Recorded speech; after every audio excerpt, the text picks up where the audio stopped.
sahabat seperjuangan di seluruh penjuru tanah air. Selamat datang di acara Si Oren bersama Bung Said Iqbal. Sebelumnya, mari kita sambut penampilan trio kelas pekerja.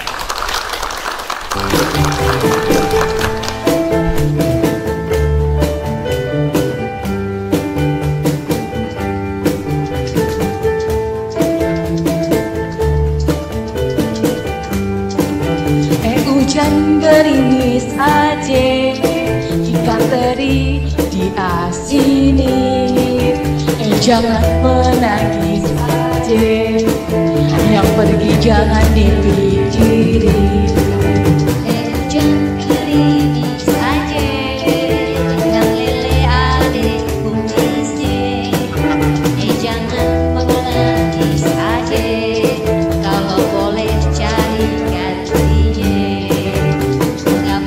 Hujan gerimis aja, pergi berlayar ke Tanjung Cina. Mengapa adek menangis aja?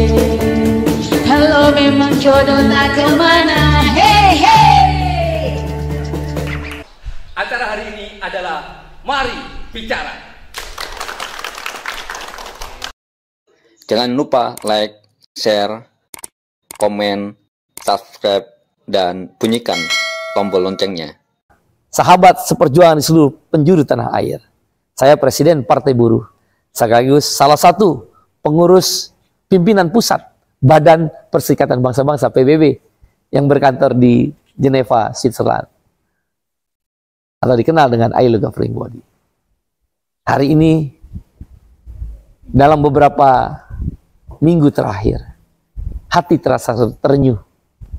Kebetulan anak saya seorang dokter, Dr. Sarifah Soraya. Dengan berlinang air mata dia bercerita pada saya, sambil bersimpuh di kaki saya, dia menceritakan tentang kegelisahan hatinya.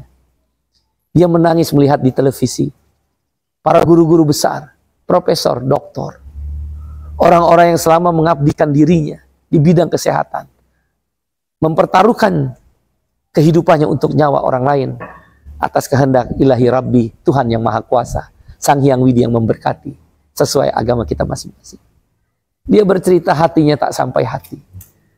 Para orang-orang tua yang mendedikasikan tentang nyawa manusia, profesor-profesor, dokter-dokter, dokter-dokter spesialis, dokter-dokter muda, para perawat, para bidan, para tenaga kesehatan. Mereka turun melimpah ruah, tumpah ruah, di jalan-jalan, di depan gedung DPR, di depan gedung DPRD, di depan istana, di jalan-jalan, letih tak terhiraukan, air mata dan keringat bercampur, sebagaimana air mata anak saya. Mereka bercerita tentang bagaimana telah disahkannya Undang-Undang Kesehatan oleh DPR RI yang menjadi harapan mereka untuk menjadi penyeimbang terhadap diskusi dan debat-debat dari usulan pemerintah. Menteri Kesehatan yang kebetulan seorang bankers. Seorang bankers punya naluri tentang komersialisasi. Tidak berbicara tentang sebuah pelayanan dan pengabdian.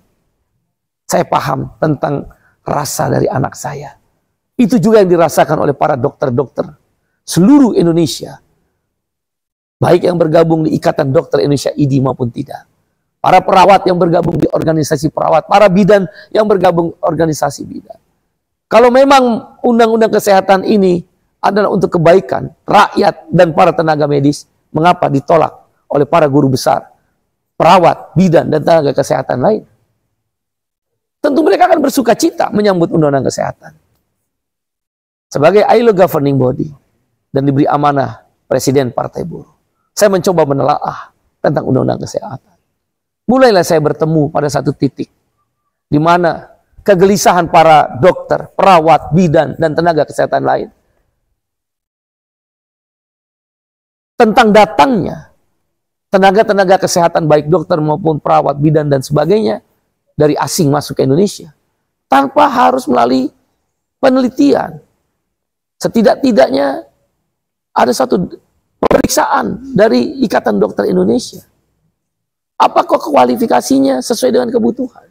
Apakah dokter Indonesia tidak ada yang punya kesanggupan untuk memberikan pelayanan yang terbaik? Kegelisahan itu tentu bukan kegelisahan yang begitu saja terjadi. Bagaimana kemudian komersialisasi bidang kesehatan menjadi sesuatu yang mengancam terhadap pelayanan dunia kesehatan. Nyawa manusia bukan bicara tentang uang. Itulah kegelisahan anak saya dan yang saya bisa tangkap. Undang-undang kesehatan kemudian menjadikan mandatory spending menjadi money follow program. Mandatory spending dalam pemahaman saya, berapapun biaya kita rawat inap akan dibayar oleh BPJS Kesehatan. Kami, kebetulan saya, waktu itu adalah Sekretaris Jenderal Komite Aksi Jaminan Sosial tahun 2010 yang lalu. Kami berjuang turun ke jalan. 2 tahun kami berjuang bersama beberapa teman DPR yang ada di parlemen waktu itu. Bersama Dr. Rizal Ramli, bersama Mas Tom Suhastomo, bersama Profesor Hasbullah Sabrani. Bersama kaum buruh, petani, nelayan, kami bersatu padu. Lahirnya Undang-Undang BPJS. Dulu kita mengatakan orang miskin dilarang sakit. Maka kami balik. Saya ingat cerita bagaimana sebuah koran Kompas, saya baca pulang dari Jerman. Ada seorang anak yang dipangku oleh ayahnya berdiri. Anak balita sudah mati, meninggal dunia. Naik kereta api listrik KRL Bogor Jakarta. Sampai Jakarta ditolak untuk menguburkan anaknya. Hanya karena miskin. Air mata berlinang sang ayah. Apakah karena dia miskin? Tidak bisa dia menguburkan anaknya. Dia balik lagi ke Bogor. Naik KRL dipangku lagi. Digendong. Semua melihat tentang seorang ayah menggendong anaknya yang telah meninggal dunia. Di Bogor pun ditolak. Disitulah darah saya mendidih. Saya berpikir, di mana negara? Indonesia yang begitu kaya melimpah ruah. Anjing mati di ujung gang. Kucing mati tertabrak oleh kita. Kita kubur secara baik-baik. Ada anak manusia. Dia gendong dari KRL Jakarta menuju Bogor, Bogor Jakarta. Negara tidak hadir. Tidak bisa menguburkan anaknya. Apakah anjing lebih mulia dari seorang anak? Padahal kita adalah negara Pancasila. Itulah yang kemudian kami berjuang BPJS, SJSN. Kita terima kasih kepada presiden-presiden yang telah mengesahkan itu. Unlimited biaya, seluruh jenis penyakit, dan seumur hidup. Hari ini dengan mandatory spending dirubah, biaya dibayar semua, dirubah menjadi money follow program. Artinya, kita akan ikut beban bayar, urun bayar. Misal, saya sakit jantung 100 juta. Mungkin saya bayar 30 juta, karena money follow program, efisiensi, biaya, 70 juta dibayar BPJS. Buat apa ada BPJS? Kita berjuang sama-sama waktu itu. Kita harus lawan undang-undang kesehatan ini. Kamar rawat inap standar, KRIS, menghilangkan kelas 1, kelas 2, kelas 3. Padahal iurannya beda. Kelas 1 beda, kelas 2 beda, kelas 3 beda. Bahkan buruh bayar 1%, pengusaha bayar 4%. Yang mandiri bayar berbeda. Bagaimana kemudian jadi kamarnya distandarkan kelas 3? Dan akibatnya apa dengan KRIS, dengan mengaitkan dengan undang-undang kesehatan ini? Apa yang terjadi? Rumah sakit swasta menengah bawah yang nggak mampu lah. Rumah sakit Muhammadiyah yang menengah, rumah sakit pribumi yang menengah, rumah sakit para pengusaha-pengusaha lokal daerah. Mana mungkin dia akan investasi? Biasanya satu kamar 6 orang, 8 orang, disuruh 4 orang. Uangnya nggak dikasih untuk merombak kamar. Akibatnya apa? Dia nggak bisa menjadi penyelenggara jaringan BPJS. Yang terjadi apa? 7 taipan orang kaya-kaya yang bermain di bisnis kesehatan. Begitu undang-undang kesehatan disahkan, sahamnya diberitakan naik, semuanya naik 3%. Ya jelas orang mau. Karena di situ ada kue untuk jaminan kesehatan itu. 500 triliun. Mungkin sekitar 200 triliun yang berputar di BPJS, 300 triliun atau 200-300 triliun yang berputar di komersial. Siapa yang tidak tergiur dengan komersialisasi 500 triliun itu? Karena mereka taipan, punya investasi besar. Mereka bisa memenuhi syarat KRIS, kamar rawat inap standar. Dan memenuhi syarat money follow program. Karena mereka punya uang banyak. Apa yang akan terjadi lagi? Mereka akan bikin klinik-klinik di bawahnya. Dari taipan-taipan ini. Bagaimana dengan kalangan masyarakat menengah? Anda ingat Indomaret dan Alfamart. Dulu pertama hanya di kabupaten kota. Sekarang sampai kelurahan, bahkan RW. Berhadap-hadapan. Akibatnya apa? Secara perlahan toko kelontong rakyat kecil habis.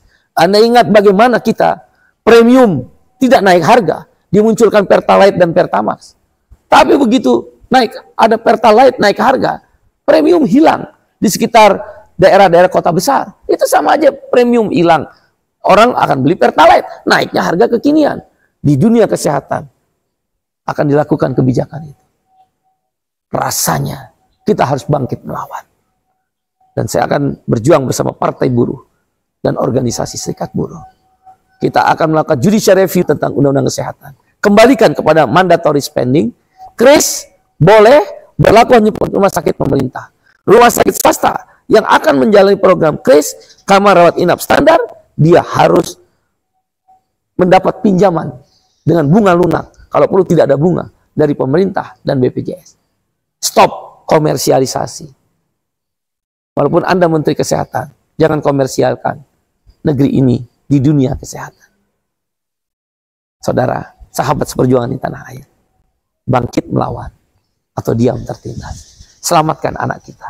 Kami bersama para dokter, perawat, dan bidan serta tenaga kesehatan berjuang melawan undang-undang kesehatan dicabut, dan kami akan setuju turun ke jalan bersama mereka. Aksi-aksi digerakkan. Terima kasih sahabat seperjuangan. Yang warna oranye Partai Buruh, warna oranye Partai Buruh, partainya kelas pekerja, partainya kelas pekerja, Partai Buruh nomor 6.